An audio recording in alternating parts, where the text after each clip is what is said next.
Hi and welcome to another tutorial. In today's lesson we'll learn how to create the membership levels decision tree. So anyways guys, let's jump in. So the first thing that we have to look at here is we have to look at our example. Now this example is a decision table. Now you can tell it's a table because it actually looks like a table and you've got yes and no, etc. So over here on this side you have your conditions, down here at the bottom you have your actions, and then up the top here you have your rules. So to create the decision tree, all we need to do is plot the same options in the decision table in a tree format.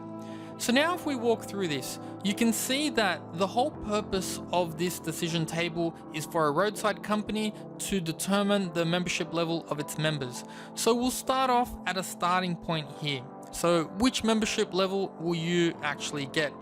The first question that you ask, or the first condition that needs to be met, do you have a valid driver's license? And if the answer is yes, then you can get to these three options. If you do not have a valid driver's license, then it automatically goes to none.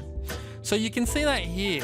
You can see that if you do not have a valid driver's license, then none of the actions will apply to you. So once we hit the next condition, which is your membership in years, then we look at three different options. So the first option is less than or equal to 5, and if that is selected, you will be receiving a silver membership.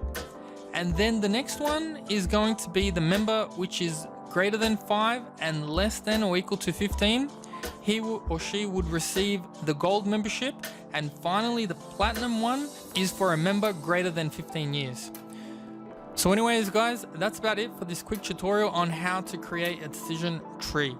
Hope you learned something. Thanks for watching and I'll see you guys next time.